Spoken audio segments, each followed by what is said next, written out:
So by now, a lot of people know that this Tyler boy was a member of the extreme alt-right and a Nick Fuentes superfan and identified as a Groyper. And I am so sorry for you if you Googled what that is and you had to find out this way. But a lot of people don't know how this started. And I think it is time that we talk about Gen Z boys. And when I say Gen Z boys, I am also talking about Gen Alpha because a lot of very young boys, some as young as 10 or 11, are right now being indoctrinated by these dark corners of the internet.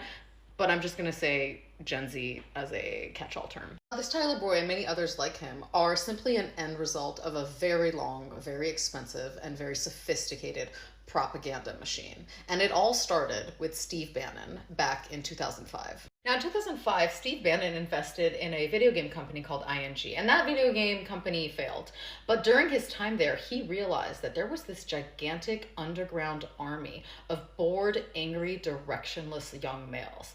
And he started thinking that he could possibly use them. He realized that he could potentially build his own army of online trolls and possibly build up their influence to the point where they could influence elections. Now, around 2012, that is when Steve Bannon joined forces with Milo Yiannopoulos. And if you remember who he was basically just like a gigantic internet troll. But he had a very good way of connecting with these young guys. And basically, what he understood was you can't just push these dudes into politics and expect results. What you had to do was manipulate them slowly. And how you manipulate them was through their own grievances. So basically, what he did was he told them, listen, you're a loser living in your mom's basement. And girls don't want you and you can't get a girlfriend, but that is not your fault. You know whose fault that is? Feminists, social justice warriors, leftists, the woke culture war. And now this massive army of angry young boys had a common enemy. And that common enemy was that there are now brown families in commercials. And there are female game developers. And there's an Asian character in Star Wars. And that is when the Orange Clown appeared. And this was when everything started. Now, I don't need to tell you what came next. You know what came next. We're still living what happened next. But what happened was these young guys were now politically and culturally relevant in a way that they had never been before. But now here's the thing about Frankenstein and his monster. At some point, you are going to lose control of the monster. And that is exactly what happened with the Groypers. Because a lot of the original members of that troll army became MAGA and are still currently loyal to the Orange Clown to this day. And some of them, grew up and got a job and had a family and don't even care about politics anymore. But this new generation, the younger generation, the guys like Tyler, they are built different. Are not controllable in the same way because they are not actually loyal to any politicians.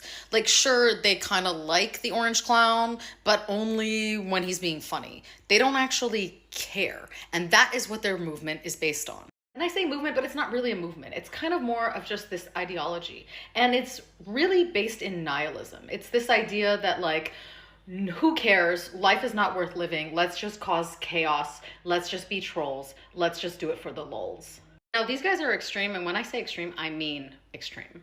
Like, they hate Charlie because he doesn't go far enough, in their opinion. He's not racist enough. He's a poser. He's a sellout. He's a faker. And if you've ever heard Nick Fuentes speak, you understand that the propaganda that he is spewing is very violent and very dangerous. But at the same time, they also don't care.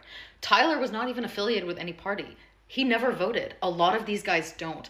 And I think that is why the mainstream media right now is struggling so hard to explain to people what this is and what happened and what the motive was, because there truly was none. And this is why you see these like desperate MAGA boomers commenting everywhere, still like trying to say, well, no, he was definitely Antifa, because they don't understand the joke. And that is all that matters to these guys. At the end of the day, everything is a joke. And I guarantee you that this Tyler dude, he only did it to make his buddies on 4chan laugh. That's it. It's not deeper than that. And Tyler is not the first, and he's not the last. There is an entire generation of boys that is poisoned by this absolute brain rot. Now, what is the solution and what are we supposed to do? Well, I don't have the answer, but I will say this.